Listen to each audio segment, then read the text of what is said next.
નમસ્કાર ખેડૂત મિત્રો, હું રમેશ રાઠોડ, વિષય નિષ્ણાત પાક સંરક્ષણ કૃષિ વિજ્ઞાન કેન્દ્ર ગીર સોમનાથ. ખેડૂત મિત્રો, આપના આજના કાર્યક્રમની અંદર આપ સર્વે મિત્રોનું હાર્દિક સ્વાગત છે.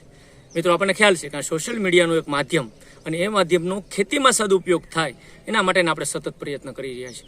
અનેક ઋતુ પ્રમાણે અનેક પાકોના આપણે વિડીયો અહીંથી અપલોડ કર્યા અને વિડીયો જોઈ અને ઘણા બધા મિત્રોએ નાના પાયે થોડા ઘણા અખતરાઓ કરી અને સારા પરિણામો પણ મેળવ્યા છે.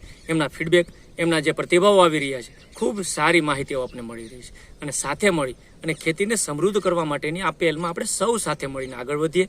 તો એના માટે અવારનવાર અહીંથી નવી નવી માહિતીઓ આપતા હોઈએ છીએ. હવે મિત્રો, ધીમે ધીમે જ્યારે ઉનાળુ ઋતુ પૂરી થશે અને ચોમાસા ઋતુનું પ્લાનિંગ કરવાનો સમય આવી ગયો છે. હવે ધીમે ધીમે આપણે ચોમાસા ઋતુના પાકોનું આયોજન કરશું અને પાકોમાં કયા પાક વાવવા, એ પાકની અંદર કઈ વેરાયટી વાવવી, ક્યારે વાવેતર કરવું, એનો પણ હવે સમય આવી ગયો છે.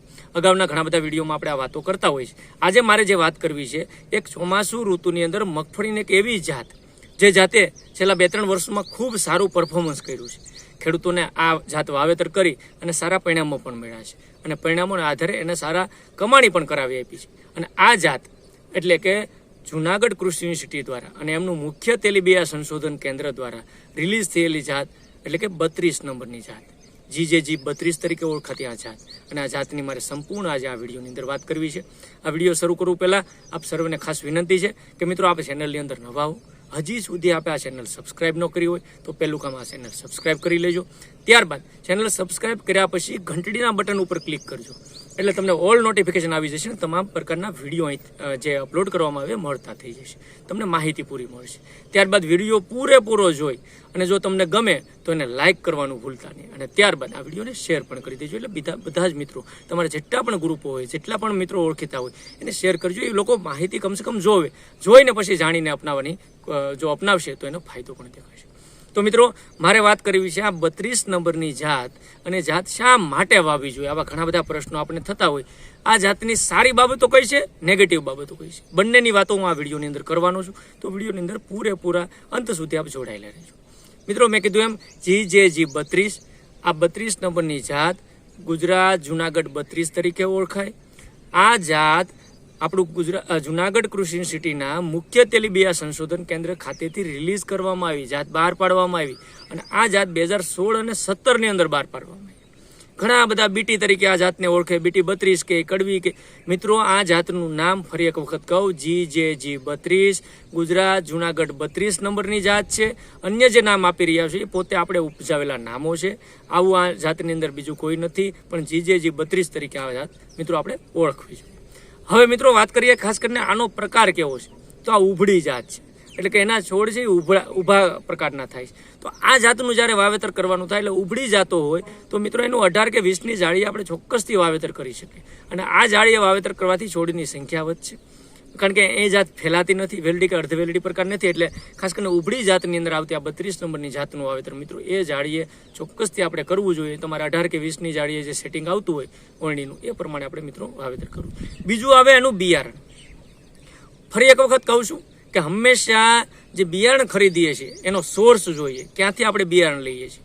માર્કેટ યાર્ડમાંથી ખરીદતા હોય, પ્રાઇવેટ કંપનીઓના ખરીદતા હોય, આપણા કૃષિ યુનિવર્સિટીઓના મેગા સીડી પ્રોજેક્ટમાંથી, બીજ નિગમોમાંથી, ઘરઘરાવ કોઈ ખેડૂતનો લઈએ છીએ, ઓકે, કોઈ વાંધો નથી. જ્યાંથી પણ ખરીદો ત્યાંથી ખાતરીબંધ બિયારણ ખરીદો.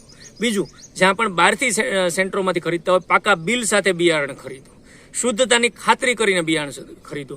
બિયારણનો ઉગાવો ચેક કરીને પછી વાવવાનું. ખાસ કરીને મિત્રો, રાખો 10 દાણા વાવી અને એનો ઉગાવો ચેક કરો, 8 ઉગે, 9 ઉગે, 7 ઉગે, તો તમને જે બિયારણનો ખર્ચ છે એ માથે નહીં પડે. બીજું કે બિયારણ ખરીદ્યા પછી જે આપણે વાવવાનું છે તો વાવેતરનો સમય પણ મિત્રો આના માટે ખાસ કરીને અગત્યનો હોય છે. આગોતરા વાવેતરની અંદર પણ મિત્રો વાવેતર કરી 15 મે 20 મે પછી જો પાણીની સગવડ હોય તો કોરડું પાય અને વાવેતર કરી શકીએ. વાવણીના રેગ્યુલર ટાઈમમાં કરી શકીએ. તો આ જાતના આ જે ગુણધર્મો છે એને આપણે થોડા ધ્યાને લઈ અને એનું વાવેતર એ પ્રમાણે મિત્રો કરવાનું છે. બીજું, આ જાતની અંદર સૌથી એનો ડ્રોબેક એટલે કે નબળાઈ જે છે એ છે કે એની સાથે જ્યારે ખૂબ મોટો ફાલ લાગતો હોય, જ્યારે ખેંચે છે, જ્યારે એની સાથે ધૂળ આવે છે અથવા ધૂળના જે લોંદા છે અથવા એ ડોડવા એમને છોટી ગયેલા રહે, ડોડવા જમીનમાં તૂટવાનો પ્રશ્ન રહે, તો એના માટે અગાઉથી મિત્રો અત્યારે કહી દઉં છું કે જે મગફળી 32 નંબરની મિત્રો વાવતા હોય તો એની અંદર માઇક્રોરાઇઝાનું ખાસ કરીને ખેતરની અંદર એપ્લિકેશન ચોમાસાની અંદર ચોક્કસથી આપણા ખેતરમાં કરજો. 1 વીઘામાં ટ્રાય કરજો. માઇક્રોરાઇઝા આપવાથી જે ખાસ કરીને જે આ પ્રશ્ન છે એ ઘણા ખરા અંશે હલ કરી શકાય છે. જે ખેડૂત મિત્રોએ અગાઉના 1-2 વર્ષમાં ટ્રાય કરી છે એના હું અનુભવ તમને વર્ણવી રહ્યો છું. તો માઇક્રોરાઇઝાનો ચોક્કસથી આપ મિત્રો આની અંદર ઉપયોગ કરીને આ જે તમારી સમસ્યા છે, આ વેરાયટીનો જે અંદર પ્રોબ્લેમ આવે છે, ધૂળ આવવાનો અથવા ડોડવા તૂટી જવાનો, એ નહીં આવે અને ભરભરી જમીન રહેવાને લીધે પોષણ પૂરું મળવાને લીધે પૂરેપૂરો ફળ આપણે લઈ શકશું ને વળતર પણ સારું મેળવી શકશું. બીજું મિત્રો, આ વેરાયટીની જો થોડીક વાત કરીએ તો મેં કીધું ચોમાસા માટે આ વાવેતરની ભલામણ આના માટે કરવામાં આવી છે. એનો પોપટો છે નાની સાઇઝનો છે, અહીંયા ફોટોગ્રાફ પણ બતાવી રહ્યું છું. 32 નંબરની વેરાયટીના ફોટોગ્રાફ પણ બતાવું છું, એ પણ તમે ક્લિયર જોઈજો. તો એનો પોપટો છે એ નાનો છે, ખાસ કરીને દાણો છે એ સાઇઝમાં નાનો છે. કલર ખાસ કરીને આમ જોઈએ તો બંને જે ગિરનાર 4ની આપણે અગાઉ પણ વાતો કરી મિત્રો. આ વેરાયટીની જો વાત કરીએ તો એનો 100 દાણાનું જે વજન છે એ ખાસ કરીને 35 થી 36 ગ્રામ છે. પ્રોટીનનું પ્રમાણ 27% પ્રોટીન આ વેરાયટીની અંદર રહેલું છે. એનો ઉતારો છે 31 થી 31.5%, જે ખાસ કરીને ફોતરીનો આપણે ઉતારો કહેતા હોઈએ તો 31.5% જેટલો એનો ઉતારો રહેલો છે. તેલની જે ટકાવારી છે 53 થી 56% છે, એટલે તેલની ટકાવારી ખૂબ સારી આ વેરાયટીની અંદર છે. તો 53 થી 56% જેટલું તેલ આ વેરાયટીમાં રહેલું છે.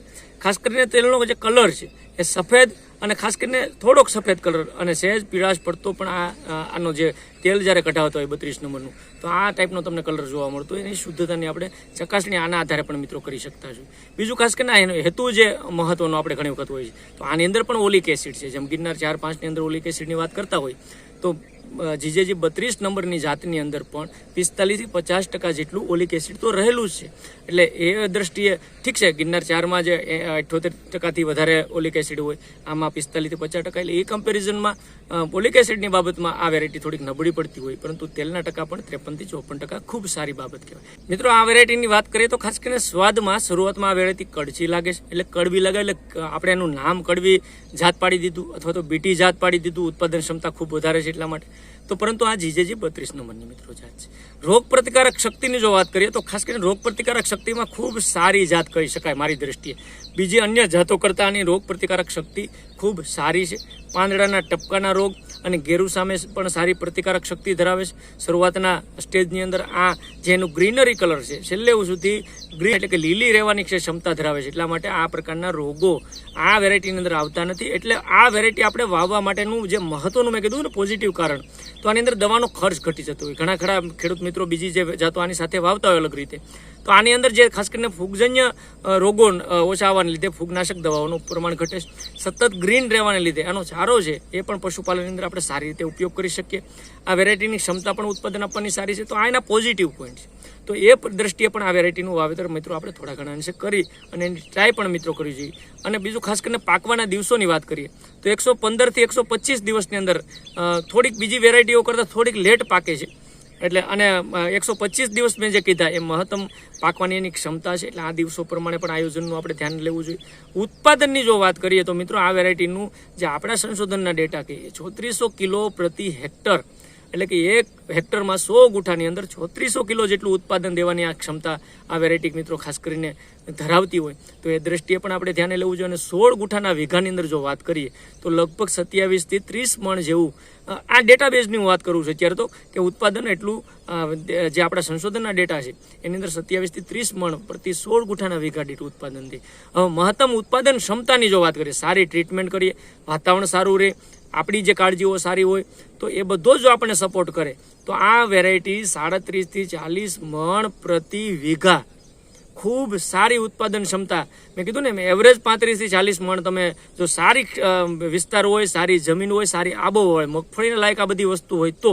નહીંતર ઘણા બધા ખેડૂત મિત્રો તરત ફોન કરશે અથવા પ્રશ્ન કરશે, સાહેબ અમારે તો 25 મણ થાય, તમે તો અહીંયા 35 મણની વાતો કરો છો. પણ મેં તમને કીધું એમ કે ખાસ કરીને એના માટેની સારી લાયક જમીન, સારી આબોહવા અને આ બધી અનુકૂળ પરિસ્થિતિઓ અને આપણે જે ટાઈમસરનો વરસાદ હોય અને આપણી ટ્રીટમેન્ટો સારા પ્રકારની હોય. મેં અગાઉના વિડીયોમાં આપણે વાત કરીશું કે કઈ કઈ કાળજીઓ રાખીને ઉત્પાદન ક્ષમતા પણ વધારી શકાય.